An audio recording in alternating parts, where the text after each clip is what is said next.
A organização não governamental mexicana Conselho Cidadão para a Segurança Pública e Justiça Penal divulgou um estudo que relaciona as 50 cidades mais violentas do mundo em 2013. E dessas cidades, 16 são brasileiras e entre elas 9 são da região Nordeste.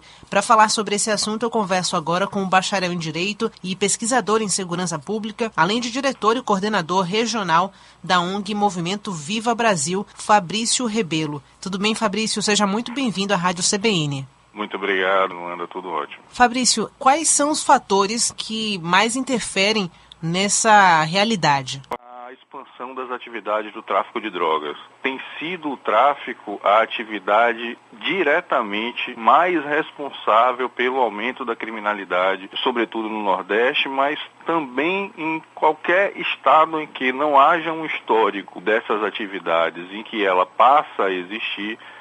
O que nós observamos é um aumento muito grande no índice de homicídio.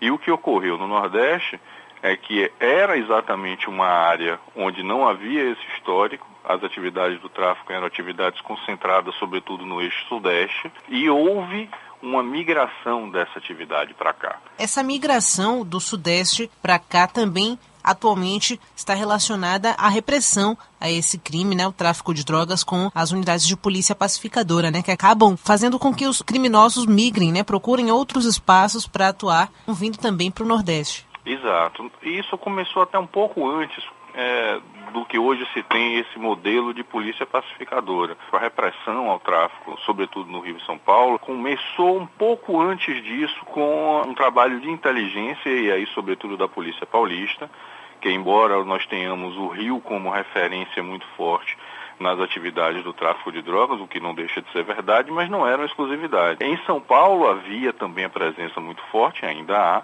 hoje em menor escala, mas ela passou por um combate muito forte, um trabalho de inteligência das polícias que resultou na desarticulação de algumas quadrilhas que lá atuavam.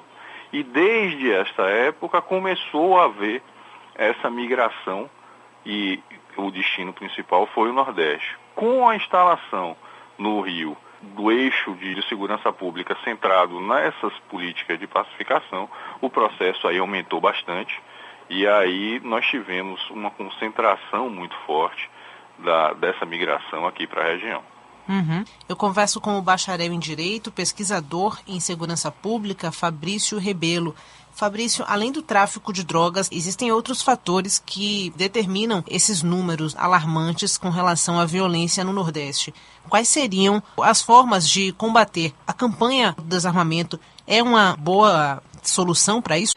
Os números que se colhe depois do início das campanhas de desarmamento no Brasil, eles têm demonstrado que em relação à criminalidade, em relação ao índice de homicídio, não se produz efeito nenhum. O que houve foi que o governo, ao centrar a sua política, isso já tem mais de uma década, em campanhas de desarmamento, no desarmamento voluntário, que nem é tão voluntário assim, porque a legislação acabou sendo quase que um obstáculo intransponível para quem quer ter acesso à arma de fogo.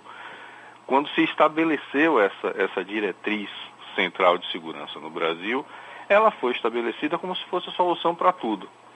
Se deixou de analisar o que é que estava gerando uma quantidade de homicídios muito grande no Brasil, que há cerca de 20 anos o país começou a acompanhar mais efetivamente seus índices de homicídio. E se deparou com uma realidade que eles vinham se registrando em número muito alto. Então, ao se buscar essa solução, o governo identificou que políticas de desarmamento poderiam ser bem-sucedidas. Passou a adotá-las e esqueceu, digamos assim, de um combate efetivo da criminalidade. As campanhas, as políticas de desarmamento, elas retiram de circulação as armas que estejam em posse do cidadão comum, essencialmente. Ela não tem nenhum efeito nas armas das organizações criminosas.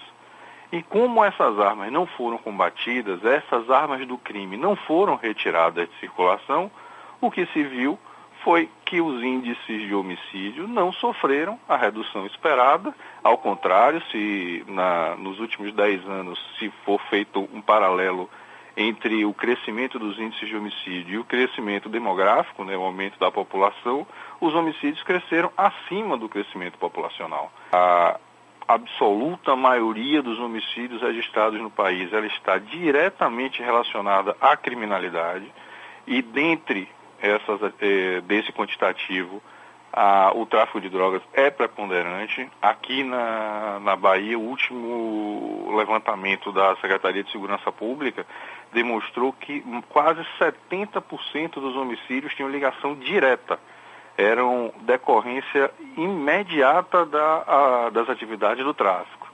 Então, hoje se começa a combater essa atividade, mas é um combate tardio. Uhum. Há uma situação instaurada e que, para ser revertida, realmente nós ainda precisaremos de algum tempo. Até porque também é um problema muito complexo, né? A gente sabe que há corrupção também na polícia, existem interesses políticos também por trás dessa questão do tráfico de drogas. E como você avalia isso? Deveria haver um controle maior na forma de selecionar, de recrutar policiais militares, ou qual seria a solução para ir na raiz desse problema? A questão da preparação policial, ela é um dos fatores que estão relacionados diretamente à expansão do tráfico. Para que se tenha um combate efetivo ao tráfico de drogas, inicialmente é necessário um trabalho forte de inteligência e repressão. É necessário se identificar essas rotas, as lideranças dessas organizações criminosas, e aí vem o trabalho de repressão. Nós temos um problema muito sério em relação ao relaxamento de prisões em relação ao tráfico de drogas. Há a identificação do preso, há a prisão, mas muitas vezes por falhas no procedimento em que se dá essa prisão, esses criminosos, com a atuação aí de um suporte forte de advogados, consegue o relaxamento dessas prisões, consegue reverter esse flagrante que muitas vezes é feito. E mesmo quando eles não conseguem reverter, eles acabam atuando mesmo de dentro das prisões, né? Como a gente vê. Exatamente. Aí entra um outro problema. É que ainda quando são presos, eles não se desvinculam das atividades que exerciam do lado de fora. E muitas vezes ainda continuam comandando, não só participando ou sendo um braço dessas quadrilhas, eles continuam chefiando. A solução disso também é estrutural, precisaria de um investimento muito bom na preparação do policial, na remuneração e no oferecimento de condições de trabalho para a polícia. Porque também não se pode exigir do policial uma atuação forte, uma atuação eficaz, se ele não tem as condições de trabalho para isso. Com certeza, Fabrício. Muito obrigada pela conversa aqui com o nosso ouvinte da Rádio CBN. Um excelente dia para você. Muito obrigado, foi um grande prazer. Um abraço a todos.